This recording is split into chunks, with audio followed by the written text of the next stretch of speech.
ครูร้องเพลงกันเนาะคุณครูใหญ่ๆเลยคุณครูร้องเพลงครับเมื่อในเดือนวันโลกอักษรมันสุดที่กันเลยปะ31เนาะ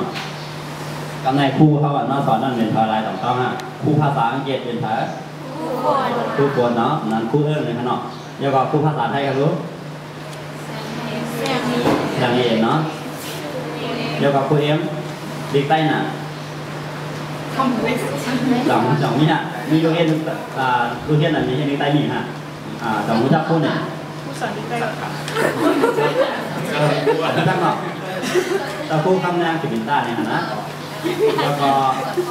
ถอนความรู้ตรงนี้ถอนความเฮี้ยนเข้ามาตรงนี้มีหน่อสองผู้จับเนี่ยผู้เป็นพระเป็นพระอยู่ที่ไรสองผู้ก็ผู้รักยินรู้แล้วผู้หลังนิยามหน่อยอยู่ไม่สู้นะโอเคแล้วก็มีพิมพ์เยรูของพุทธกาลเขาเป็นมันสอนเสร็จจริงแล้วก็อะไรกันนั่นก็ในอันเป็นผู้ในนั่งว่าในอันมานั่นกันในสมพระพระอยู่ผู้จังเนาะเป็นพอของงูลูกอะไรบ้างมันได้หรอผู้ของในมาตราเป็นเดี๋ยวก็10 ตัวเนาะผู้เดินใต้นะผู้เดินใต้ในมาตราในปี2011นี้ท่านก็ปีกายปัดปีกายก็มีดูบันเกี่ยวกับธรรมะนะธรรมะได้เป็นเทอมว่าเป็น2 เทอมอ่ะอันนี้ก็ย่อมน้อมเนาะก็ยิงเลยลองตั้งลองถึงตัวกลางมันแล้วก็อะไรเจ้าอะไรตัวเนาะก็ธรรมะใส่แล้วก็อันใครย่องย่อในลองใส่โค้ดได้อันใส่โค้ดได้มาเนี่ยนะเดียวเอาในแต่ว่าอะไรเริ่มน้อมเนี่ยนำมันเนี่ยใส่โค้ดได้มากกับหมอมากกับผู้ยามาเนี่ยนะก็อันใส่โค้ดได้ก็เนี่ยไม่หนาพวงได้ใส่มากใส่ก็ได้ดีนะก็ใส่ก็ได้กลับไปต้องห้างแบบต้องเอาได้หน่อก็เป็นเด็กด้วยนำนะก็เด็กอื่นอาจจะนั่งนะ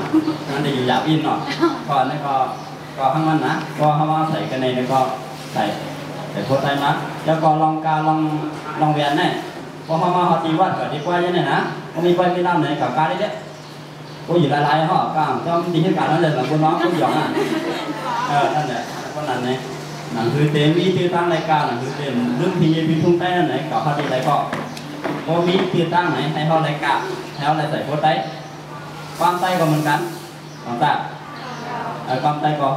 เขามีอยู่ก็มันก็รับก็เขาละต่อไหนนะนั้นก็เขาขายอยู่แค่เขาก็เดี๋ยวก็รับความใต้จะก็เพื่อนที่บอกที่หยองไม่มาเดี๋ยวอะไรอย่างนั้นอันนี้ก็เพราะว่ามีชื่อตั้งเนี่ยก็อย่าไปลืมลองใต้ได้นะค่ะเพราะนั้นก็เขาจะคู่กันเลยเนาะ